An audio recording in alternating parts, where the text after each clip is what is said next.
சாய்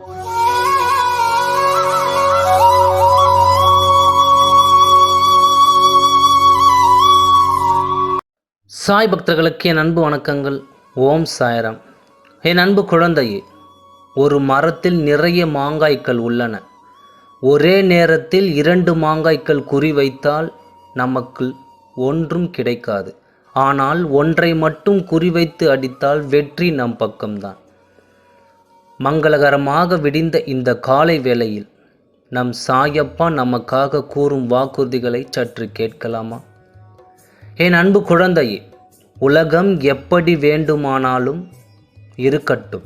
சிலர் உன்னை விரும்புவார்கள், சிலர் உன்னை வெறுப்பார்கள். எல்லாம் மாயை. என் சமாதியின் படிகளில் ஏறும்போது இதை நன்றாக புரிந்து கொள்வாய். உனக்காக கவலைப்படும் நான் இருக்கும் பொழுது எதற்கும் கவலைப்படாதே. உன் தேடல் நேரம் முடிவடைந்து விட்டது.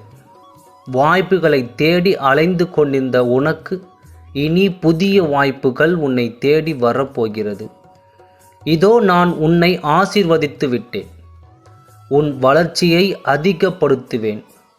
நீ மென்மேலும் சிறந்து விளங்க நிச்சயமாக வழிவகுப்பேன். முழு வேகத்தோடும் ஈடுபாட்டோடும் உன்னை நீ தயார்படுத்திக்கொள்.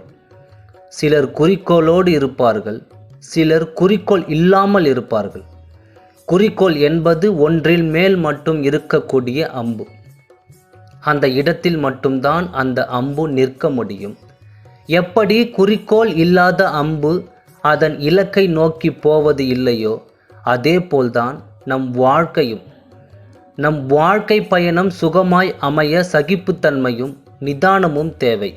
எங்கே பக்தியும் பிரார்த்தனைகளும் குறைகின்றதோ அங்கே சந்தேகங்களும் குழப்பங்களும் துளிர்கின்றது. சந்தேகம் என்பது விலை மதிப்புள்ள வைரங்களை காலால் எட்டி உதைப்பது சமம். என் மீது பக்தி பிரார்த்தனைகளும் உள்ளவர்களுக்கு என் உதவியை யார் மூலமாவது அனுப்பி வைப்பேன். என் மேல் முழுமையான நம்பிக்கை உள்ளவர்களுக்கு என் உதவி இக்கட்டான சூழ்நிலையிலும் கிடைக்கும். உதவி வேண்டி என்னை அழைக்கும் நேரத்தில் நன்றாக கவனித்துப்பார். பளிச்சென்று உன் மூளைக்கு எட்டும்படி நான் அங்கு இருப்பேன். ஏதாவது ஒரு ரூபத்தில் வந்து உனக்கு உதவி செய்வேன். என்னை நம்பினால் உன் துன்பம் தீரும் என்பது மட்டும் உறுதி. சாய்நாதா, நீங்கள் இல்லை என்றால் நாங்கள் இல்லை.